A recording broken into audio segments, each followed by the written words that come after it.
including the one designed for the new push clipper, the blade built specifically for the Go trimmer. And The following program, Barber News with Toad, features a highly opinionated, overly caffeinated, and deeply sarcastic amphibian discussing all things barber-related. Toad is not a licensed barber, doctor, historian, or even a reliable source of information. He's a toad.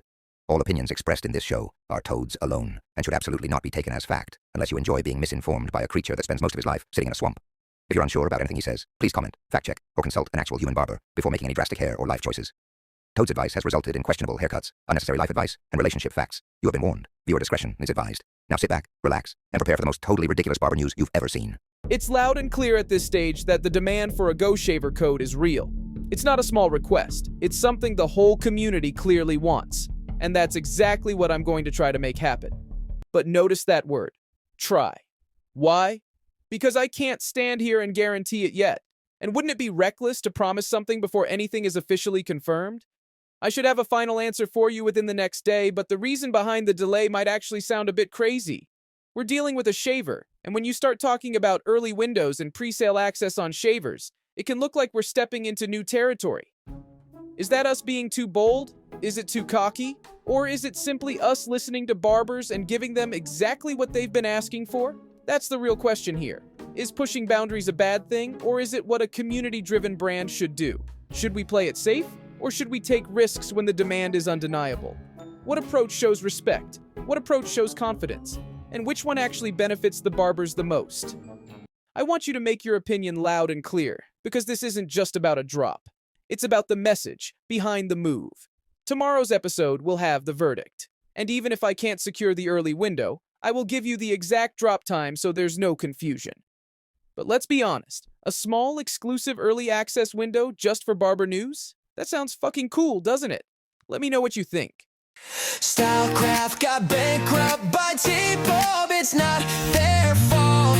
We're the best brand in the world. Hell yeah. We're the best brand in the world. Hell yeah. Best brand in the world. Hell yeah. We're the best brand in the world. Hell yeah. I wanna welcome you to Barber News. Hey, yeah. Just welcome you to Barber News. Hey, yeah.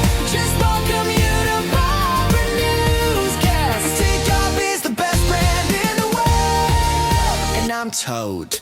Okay, so a lot of you have been asking about blow dryers, or hair dryers, depending on what side of the argument you're on. Actually, comment right now and tell me what you call them, because we might as well settle this once and for all.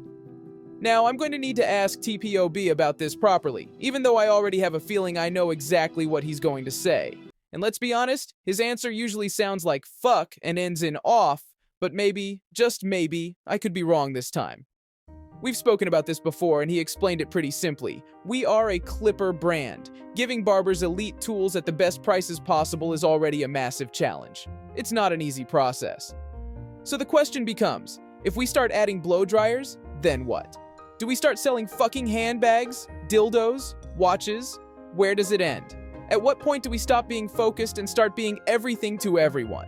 And I do understand that argument. Staying true to who you are matters. Staying laser-focused matters.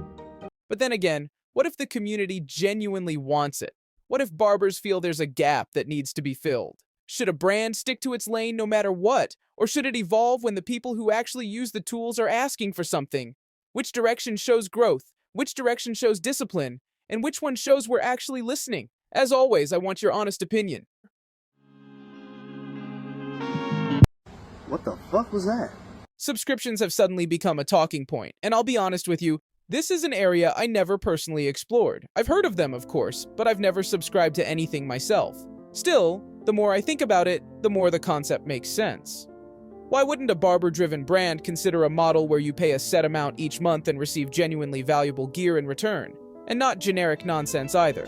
Does anyone really believe TPOB would hand you a thank you letter and a discount sticker and call it a day?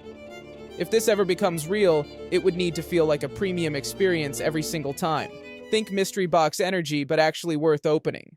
The question is, do you barbers see this as a smart move, or do you think the entire idea is pointless?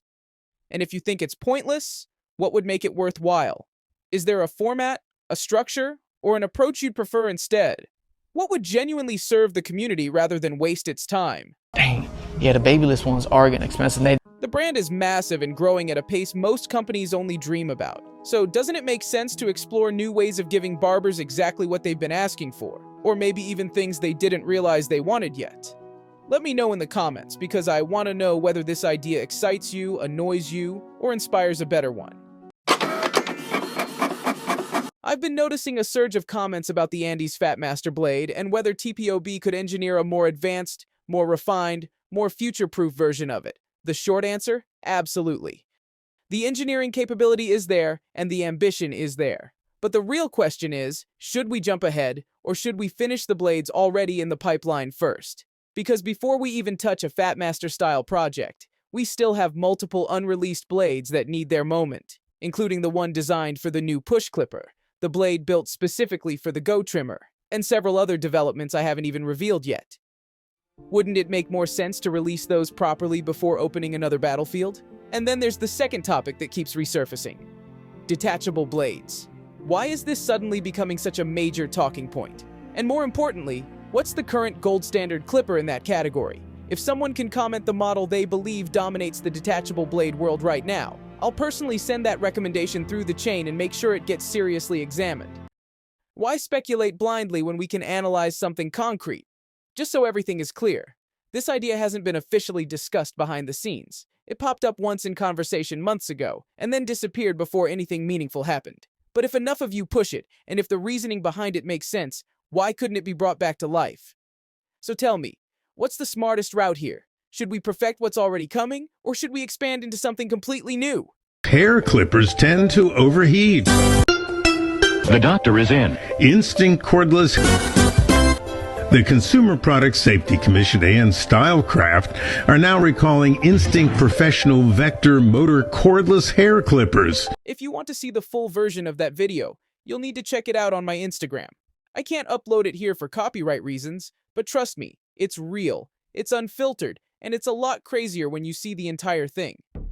But here's what I keep asking myself: how did that brand reach a point where their entire reputation feels like a slow collapse? They still appear here and there, sure, but is that enough when their prices are sky high and their tools are breaking down more often than anyone wants to admit?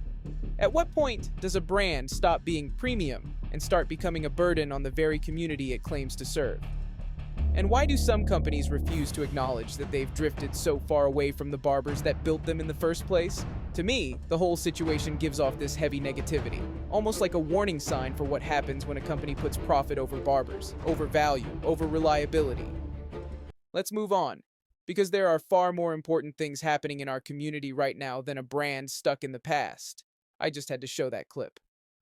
Look, there is a new clipper dropping, but I'm not going to get into it right now. I'll break it down properly tomorrow. No point squeezing it in here when it deserves its own moment, right? Before I go, someone asked about a TPOB money machine gun, the ones that fire out cash like confetti. And yeah, that would look cool as fuck, but let's be serious for a second. Are we building tools or hosting a nightclub? Anyway, barbers, catch me tomorrow for the full clipper announcement, that is, if I am allowed to. My code ANDIS is still active on tpobusa.com. So check that out. Like, comment, and subscribe if you haven't already. I'm out. Peace. Goodbye.